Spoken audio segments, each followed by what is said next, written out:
Welcome back, family. It is update day. I've been waiting for this one for a week. I thought it was supposed to come out last Monday, but it is today. So let's have a quick look through. There are some new faces. I'm not even going to try and pronounce this name and this name.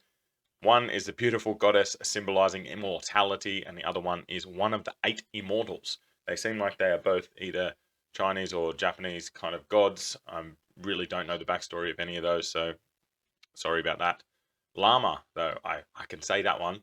With his massive physique and intimidating presence, expect these new faces to bring freshness to the battlefield with their difference from the heroes and gods you've met so far. Okay, we'll go in and have a better look at them right now. So we can't look at the human. Llama is not here until the 8th of the 7th. So what, 2 weeks, and then he is here. Super weird that they kind of put him in the updates, but then he's not coming for a little bit. Anyway, there you go. He's going to be revealed in the future. He's ascetic of the East. So go back and let's have a look at our new gods. We have an absolute god. Oh, they're at the front. Xiao Wang Mu? Let me know in the comments. Was that close? Xiao Wang Mu, maybe. I don't know. The only way that I kind of get this XI is from Tekken, and that was Xiao Yu. Maybe I'm totally wrong. I don't know. I'm not very good with linguistics in the English language, let alone some Chinese or Japanese or whatever this language it is in. So the enchanted hero teleports to the furthest enemy, dealing 300% of attack to nearby enemies and decreasing their accuracy by 40% for 20 seconds. Wow. Right after teleporting, the enchanted hero's dodge is maximized for 20 seconds, allowing them to avoid the majority of attacks. That is a massive amount of attack to the opponent. You get a bit of extra attack and critical from this. Melee heroes as well. That is really well rounded. We are going to use so many different characters there. It's not only one faction. I like that it's melee heroes. Attack speed and movement speed are increased. That is also a really good one. And at the start of the battle, reduces the attack of all enemy ranged heroes by 30% for 20 seconds. That is a really, really good god. Obviously, it's going to be very hard to get shards of her. She's in the pickup summons right now, so if you really do want her, and you've got 100 of those, you can try for that.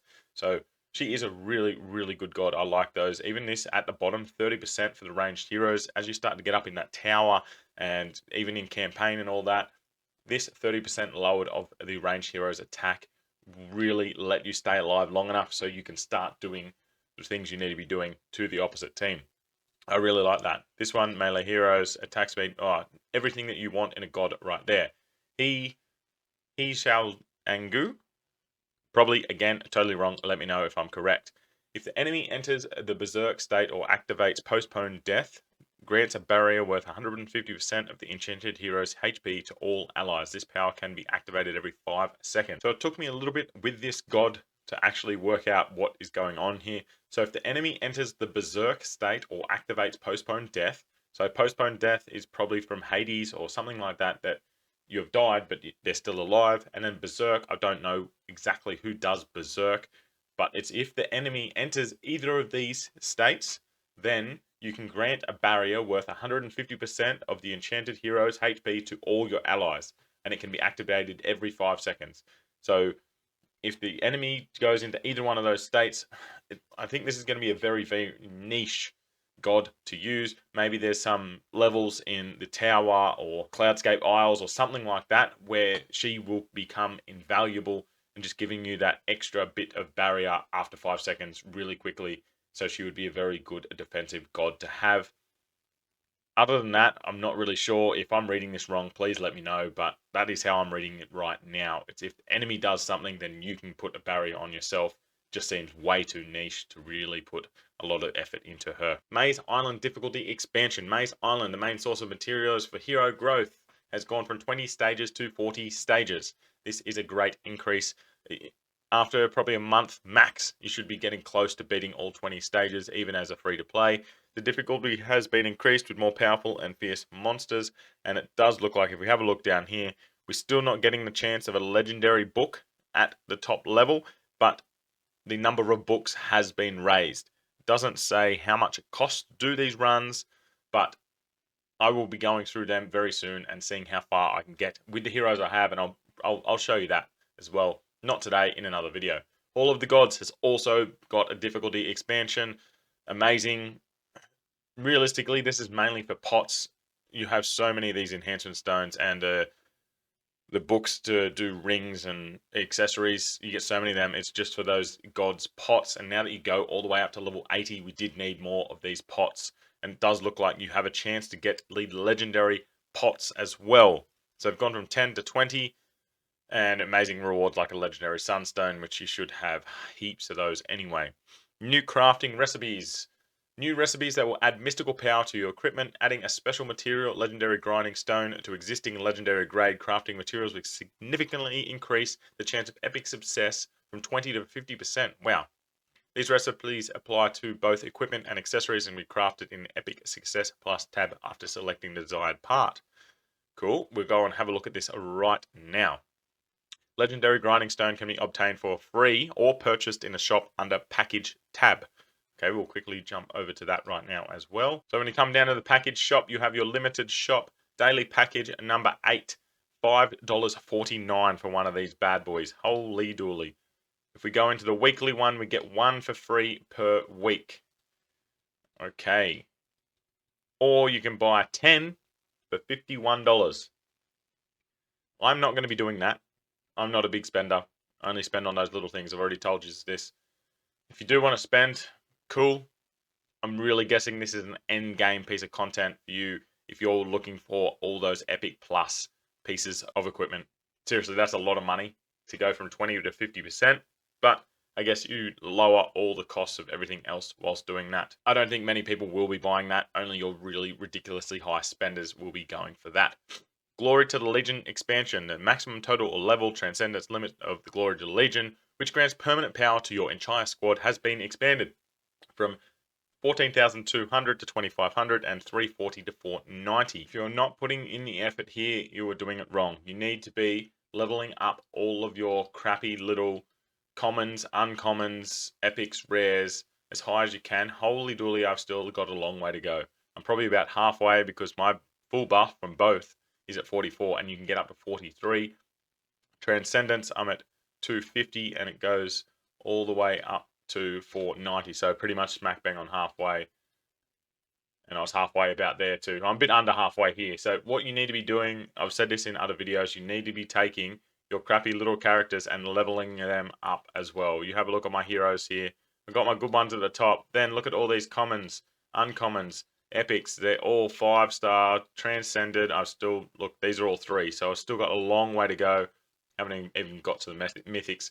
But that raises my account power by an absolute godsend. 44% extra on everything. This is huge for defense. Defense is so hard to get a hold of. Obviously, an extra 44% attack and health is also amazing, but it's super easy to do. And this event has just finished, so this is your time. Smash campaign as much as possible. Get in there. If you have a Duke of Darkness or any other massive DPS, you can usually run these levels with him by himself, and you'll get huge amounts of XP. You'll level them up so fast, and away you go. Bada bing, bada boom. You get extra power for all of your heroes. Nexus Collection Tactics and God's Grace Edition. Because of these new characters, they've added them into there. It's just more rewards and buffs, so pretty simple, happens all the time. Battle Pass Expansion. A new tab has been added to the Battle Pass where you can obtain sparkling treasures and diamonds for clearing campaigns. As a previous level pass and world pass offered rewards for clearing normal to hell, the Chaos 1 and Chaos 2 offer rewards for clearing Chaos to Chaos plus 5 difficulty. So this seems to be just an addition onto what we had there. Let's have a quick look there. If we come up here into the Battle Pass shop. So we've got the level pass. If you buy that, you get shitloads of gems. I haven't done that. World Pass, again, crap loads of gems. But as they've added more levels, you get heaps more gems here. Again, more money. I'm not buying it. If you want lots of gems, this is the place to get it. It seems like the best place to get gems for the least amount of money, but that is still a lot of money. If you're buying all these, like, yeah, that's like 200 Aussie dollars. Wow. Get in there if you like buying stuff. It's probably the best bang for your buck for diamonds. Finish this off here. Character balance adjustments. Burned Hild cooldown has gone from 10 seconds to 4.5. So she's been made better, it looks like.